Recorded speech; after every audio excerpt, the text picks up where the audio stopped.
Friday. I'm Donna Cardenas with the Barbara and Dona Realty Group out of Atlanta Communities, and it's time for your Friday real estate tip. If you've been following our videos, we've talked about preparing your home for sale. We started with getting the actual house ready, we talked about staging, we talked about pricing, and this week we're going to talk about negotiating. So stay tuned and we'll be right back.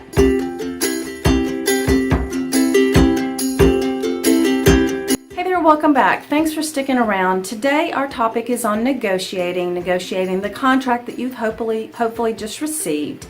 And if you read any good book on negotiating or look at any articles that are on the internet, you're going to find that they all talk about 10 top rules of negotiating or 20 top rules of negotiating. And I feel like they all kind of boil down to 3 good, solid rules of thumb when you are negotiating. The first one is all about being prepared for when that offer comes in. And the first thing that you want to do, and I've talked about this in the previous video a little bit, but the first thing that you want to do is definitely figure out if you are in a buyer's market or a seller's market, because that can make a huge difference in how you approach the deal, the negotiations, of course. The second thing that you want to know is your numbers. Not where the homes are listing, but where they are selling, because that is the market, that's the buyers telling you what they're willing to pay for the homes that are in your neighborhood. So you really need to have those numbers firm down and know them. And the last thing that you want to really consider and look at is your bottom line. What is your bottom line that you're willing to walk away from? Because guess what? When you make a counter and they don't accept it, you've just bought your house back. So that's why that is so important to know what your bottom line is, what your number is that you're willing to walk away from. One of the things that I wanted to talk about, and I may have touched on this just a little bit in previous videos, but it's really a key part of this negotiating process, and that is about personal property. If there is anything in your home that you want to take with you, I cannot stress enough, get it out of the house before you put it on the market. So if there is a chandelier or a mirror in one of the bathrooms that you really like and want to come with, want to bring it with you, take it out ahead of time and replace it with something that is comparable in terms of your style, but something that you're willing to leave behind. The other thing that I want to talk about when it comes to personal property is, even if you are willing to sell some of the things, or actually let me separate that out just a little bit.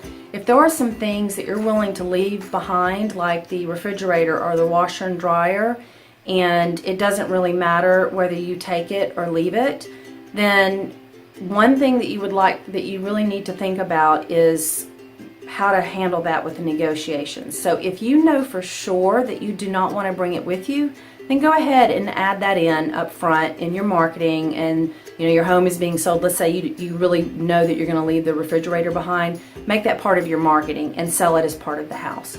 But if you really don't care and you think that you might want to take it with you, then don't necessarily include it in your marketing, because that could be what we call a giveaway in your negotiating tactics.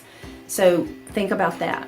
Now, if there are other items that you want to sell, do not include that in your marketing, obviously, but also do not include that in the sale.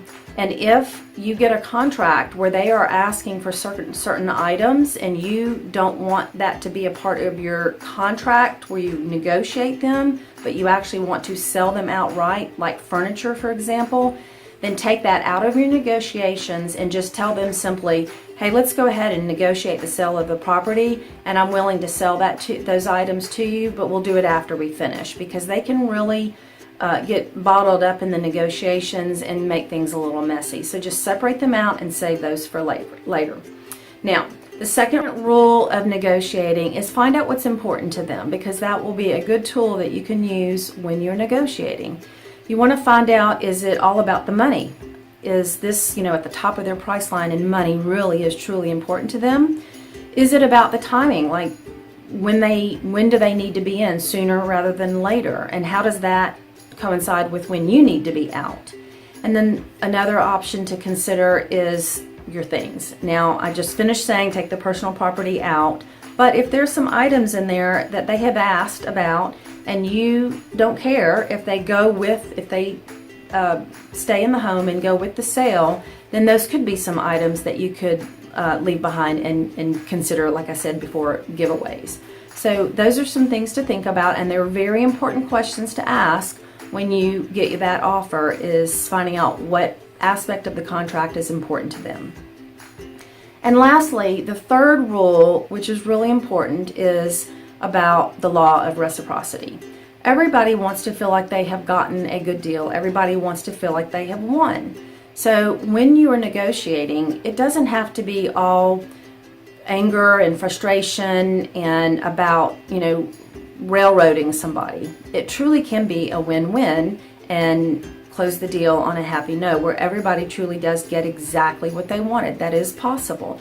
So once you find out what is important to them and you look at what is important to you and how those two things coincide, then when you are negotiating, you want to make sure, so let's say number-wise, if they are offering you, let's say you've listed your property at $400,000 and they come in at $390,000 and they have asked for $5,000 in closing costs, and they've asked for a termite letter, and they've asked for a home warranty, which, by the way, those two things, termite letter and home warranty, and actually three things, and closing cost, are three typical things that no matter what the market is, unless it is a strong seller's market, most buyers are going to ask for that.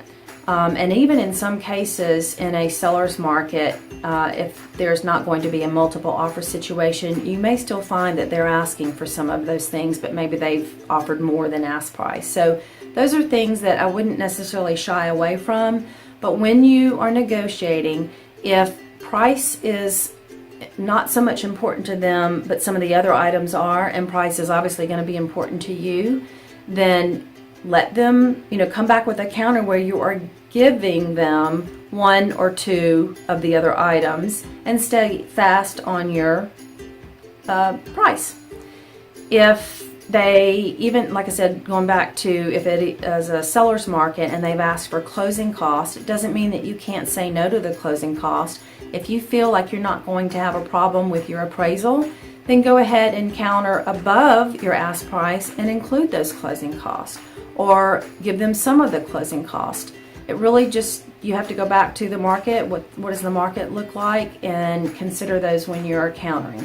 But every time you go back and counter, keep in mind that you are buying that property back, so you want to try to give something every time you counter and come back to them in a positive manner. And I think I did mention this in a previous video. Even if someone comes in with a lowball offer, always counter, because you never know where they're coming from, and they could be just testing out the water. And you say your property's listed at $400 and they come in at $360, and you say forget it, and you counter not at all, or you counter full price, and you're not giving them anything. They're gone, and you've just bought your house back. But let's say that you counter at full price, but they've asked for a home warranty. Say, okay, well, they've offered you $360. Go ahead and counter at full price, but give them that home warranty. You've given them something, and you've kept that door open to continue to negotiate. And if they're serious, then they'll step up to the plate and come back in with a more serious offer. And if they're not, then they'll move on, and it wasn't the right offer to begin with. But most of the times, and I've been doing this for 20 plus years, most of the times your first offer is always going to be your best offer, even if it starts out as a lowball offer, what we would consider a lowball offer. I've had them jump right up to where we need to be, and we've worked the deal out. So keep that in mind. And again, another thing that I've mentioned in the previous video about pricing is try to take the emotional aspect out of it and look at your numbers, know your bottom line, and go for that win-win, and you will get a successful contract every single time. I hope this has been informative and helpful for you. And if you ever have questions, please feel free to reach out to us. Remember to like and subscribe, and that way you'll get notified of future videos that are coming out. And let us know if you have any other topics that you'd like covered here. We'd love to be your source of help and information. Hey, listen, thanks for tuning in and have a great weekend.